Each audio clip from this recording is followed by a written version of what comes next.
Bienvenue les amis, je suis heureux de vous accueillir dans une nouvelle capsule Sa parole et moi. Depuis quelques semaines maintenant, nous travaillons, nous réfléchissons autour de la thématique des bâtisseurs et à travers du livre de Néhémie, et donc du personnage de Néhémie. Vous connaissez peut-être cette expression bâtir un empire, construire une carrière, se faire un réseau. On parle aussi du foyer d'une maison. Et vous voyez à travers ces expressions que nous sommes tous concernés par ce terme d'être un bâtisseur, de construire sa vie, de construire quelque chose dans notre vie. Si vous faites un peu le bilan de votre vie, vous pouvez peut-être vous dire que vous avez construit quelque chose de glorieux. Vous pouvez vous dire que c'est peut-être quelque chose de classique, ou peut-être même vous n'êtes pas très fier pour l'instant du résultat que vous avez obtenu. En tout cas, quelle que soit cette situation ou ce ressenti, il n'est pas trop tard si vous écoutez cette vidéo pour réfléchir et peut-être aller de l'avant et réfléchir à comment bâtir avec Dieu votre vie, comment propulser des vies, comment propulser des gens, comment relever des gens, des amis qui sont autour de vous ou la famille qui est autour de vous. Alors, dans la capsule précédente, dans une des capsules précédentes, pardon, le pasteur Cyril nous parlait des attaques que Néhémie avait pu faire face pendant ce challenge de construction de la muraille. Nous allons être aujourd'hui dans le chapitre 6, et avant de lire le passage qui nous intéresse, un petit récap du contexte dans lequel on est. On se trouve à un moment donné où les murailles sont reconstruites, et les murs maintenant sont rebouchés. Et vous allez voir ce qui va se passer puisque les ennemis de Néhémie vont accentuer des attaques et vont agir un petit peu différemment. Alors, lisons Néhémie au chapitre 6 à partir du verset 5 et nous allons lire jusqu'au verset 7. Sanballat envoya ce message une 5e fois par son serviteur qui tenait à la main une lettre ouverte. Une lettre ouverte, ça veut dire que ça va être public. Il y était écrit « Le bruit se répand parmi les nations, et Gashmu affirme que toi et les Juifs, vous pensez à vous révolter, et que c'est dans ce but que tu rebâtis la muraille. Tu vas, dit-on, devenir roi. Tu as même établi des prophètes pour te proclamer à Jérusalem roi de Juda. Et maintenant, ces choses arriveront à la connaissance du roi. Viens donc et consultons-nous ensemble. » Peut-être vous est-il déjà arrivé de vous lancer dans un projet de restaurer une pièce, de refaire la cuisine, de refaire une chambre, peu importe. Et dans ce projet-là, il y a, je dirais, 3 étapes. Il y a peut-être, on va dire, 3 étapes d'action. Une première étape où vous allez peut-être casser des choses, déplacer des choses, arracher des choses. Une deuxième étape où vous allez réaliser des choses. Et une dernière étape peut-être qu'on va appeler l'étape de finition, voire de nettoyage, où vraiment on peaufine ce qui a été fait. Dans une première étape, si je puis me permettre, c'est généralement une étape où on y met beaucoup d'énergie, beaucoup d'efforts. Et le résultat visuel n'est pas très agréable, puisque on a détruit des choses, on a sali, et peut-être que dans cette période-là, on peut même être découragé. Dans la deuxième étape, où on commence à réaliser, où on a arrêté cette période où on casse, où on détruit, on va commencer à avoir des résultats, et c'est une période plus agréable. Ce n'est pas forcément plus facile, mais en tout cas, moralement, c'est plus agréable. Et on se situe dans ce contexte où Néhémie et donc le peuple qui est avec lui voit des résultats, puisqu'on nous dit au début du chapitre que la muraille est entièrement rebouchée.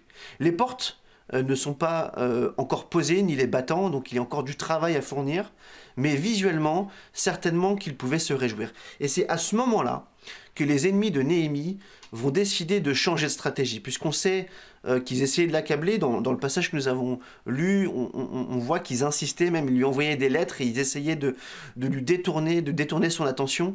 Et malgré ça, il restait concentré. Et là, nous avons une attaque qui est l'attaque que je vais appeler l'attaque des mauvaises paroles, et ce sera un petit peu le thème de cette capsule, de faire face aux mauvaises paroles.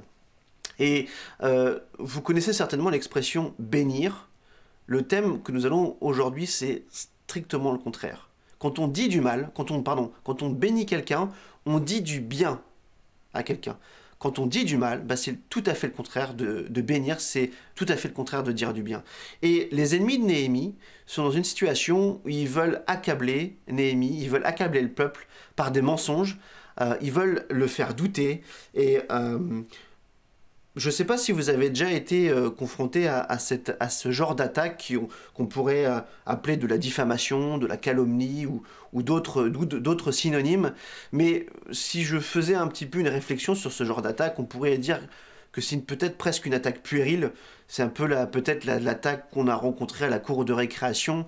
Et peut-être d'ailleurs vous l'avez même vécu plus grand, plus tard, au travail ou avec votre voisinage. Mais en tout cas, ce n'est pas une attaque très fine, c'est en tout cas une attaque basée sur un mensonge. Et malgré, je veux dire, que ce soit une attaque qui ne soit pas très glorieuse, elle aurait pu marcher. Si vous vous rappelez un petit peu qui était Néhémie, Néhémie était quelqu'un de proche du roi parce que c'est un haut fonctionnaire, c'était quelqu'un qui servait à la table du roi et en plus il servait la boisson, donc en plus des boissons nobles comme le vin, et certainement que le roi lui faisait confiance puisque sinon il n'aurait pas été à ce poste-là. Qui plus est, on sait que Néhémie a été envoyé par le roi et donc Néhémie a obtenu des grâces de la part de ce roi. Et du coup, pour le coup, le peuple aussi qui est avec lui a obtenu aussi cette grâce. Alors, je vous demande d'imaginer 2 secondes, je vous demande de vous mettre un petit peu à la place de Néhémie et de penser quelle aurait pu être sa réaction en entendant qu'on le menace de dire au roi que en fait il est en train de se rebeller et qu'il a envie de se faire proclamer roi. Je ne sais pas quel était le niveau de confiance qu'avait Néhémie dans sa relation avec le roi, mais certainement que ça peut être angoissant, certainement que ça peut être bouleversant de se dire, si ce roi-là pense que je le trahis, quelle va être sa réaction? Sans être un roi, mais en particulier en étant un roi, lorsque des personnages comme ça se sentent trahis, leur réaction peut être violente et peut même être illogique sans forcément être basée sur des faits réels. Et Néhémie peut-être aurait pu craindre pour sa vie, peut-être aurait pu craindre pour son projet, parce que s'il y avait effectivement ces oui-dire qui se répandaient, il aurait pu être inquiété. Alors, la question que je voudrais vous poser aujourd'hui, c'est vous est-il déjà arrivé de craindre pour votre réputation? De craindre peut-être pour les relations que vous avez autour de vous, de craindre peut-être pour le regard que les gens ont sur vous. Je pense que c'est une question qu'on peut se poser quotidiennement et malheureusement peut-être que ça peut même être quelque chose qui vous poursuit un peu. Et l'objectif c'est un petit peu de prendre du recul sur cette question-là et de réfléchir. Je vais vous donner un exemple personnel. Un jour dans ma carrière professionnelle, j'ai été amené à diriger un projet assez important pour mon entreprise. Et ce projet était important et il avait commencé depuis quelques semaines, voire quelques mois. Et le projet commençait un petit peu à patiner pour diverses raisons. Et lorsqu'il a commencé à patiner et que les résultats n'arrivaient pas comme on le souhaitait, en tout cas dans notre entreprise, on a commencé en interne à vouloir trouver des explications, à vouloir trouver un responsable. Et à tel point que je pouvais être potentiellement mis sur la sellette parce qu'on pouvait, on essayait de me chercher, comment dire, des responsabilités dans ce problème. Et à tel point que il y a eu une réunion qui a été organisée, une réunion avec des collaborateurs, avec moi, avec des collègues, avec moi puisque j'étais le chef de projet, mais également avec le chef du produit qui était l'objet de ce projet. Et pour lui, c'était son bébé. Je peux même vous dire que c'était un projet qui était très important parce qu'il n'y avait pas 10 000 projets qui pouvaient être vendus avec ce produit-là, il n'en avait que quelques-uns, et donc c'était vraiment très important pour lui.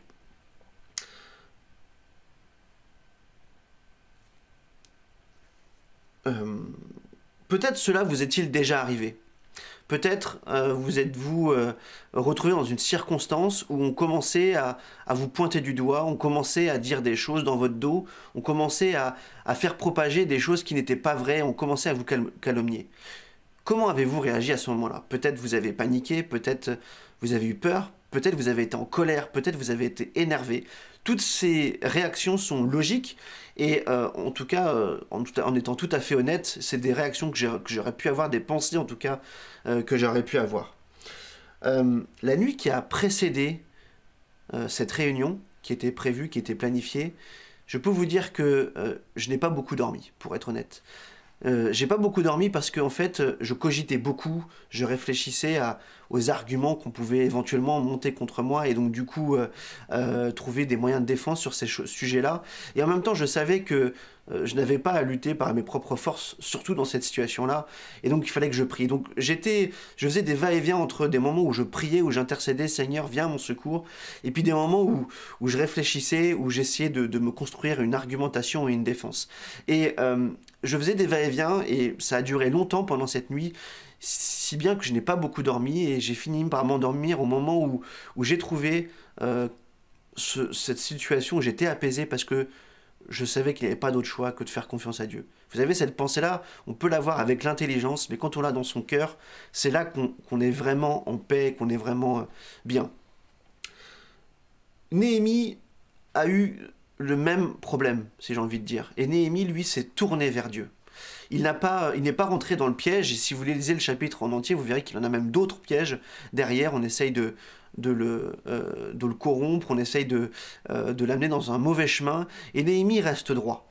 Néhémie reste celui qui s'appuie sur Dieu. Et c'est sur ce chemin-là que je veux vous amener dans ce genre de situation. Continuez à vous appuyer sur Dieu.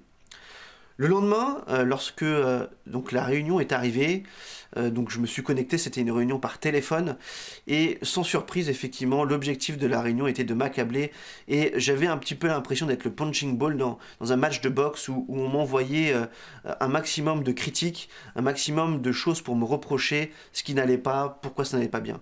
Et je dois vous dire qu'en fait, j'avais plein d'arguments. Comme je vous le disais, la nuit de sommeil était en partie pour moi une construction d'arguments. Et finalement, je me suis retrouvé à ne pas dire un mot. Je ne disais presque aucun mot pour ma défense. Et au fur et à mesure de cette discussion, j'ai envie de dire peut-être même du monologue qu'il y avait en face de moi, les arguments ont fini par se contredire. Et il y a même eu des moments où, alors qu'il pensait peut-être me critiquer, il pensait dire l'inverse de ce que j'avais fait, en conseillant la bonne manière de faire, en expliquant comment il fallait faire les choses, il s'est retrouvé dans une situation où en fait il décrivait exactement ce que j'avais fait. Et finalement, au lieu d'avoir à me défendre avec tout un argumentaire, pour seule défense, ce que j'ai eu à faire, c'est à répéter ce qu'il venait de dire, et de répéter et de lui faire admettre qu'effectivement c'était bien ce qui s'était passé. Et pratiquement en ne sortant aucun mot de ma bouche, j'ai trouvé grâce aux yeux de mes ennemis et la réunion s'est terminée sans souci. Mes amis, je veux vous interpeller pour vous appuyer sur Dieu. Vraiment, dans ces situations qui sont en plus pas forcément maîtrisées par vos mains, ce n'est pas forcément l'option de la dernière chance, puisque je vous dis, j'aurais pu trouver des arguments, mais la bonne manière d'affronter ces paroles qui sont mauvaises, ces paroles qui veulent vous dénoncer, ces paroles qui sont aussi des mensonges, qui peuvent être aussi des mensonges, je vous invite bien sûr à les dénoncer, mais je vous invite à vous placer sous la protection du Seigneur. Et le Seigneur Dieu agira de manière tout à fait extraordinaire, comme ça a pu être le cas pour moi, comme ça a pu être le cas pour Néhémie. Je tiens vraiment à vous encourager et je vous souhaite une excellente semaine en attendant de se retrouver la semaine prochaine. Voilà, passez une bonne semaine et à bientôt.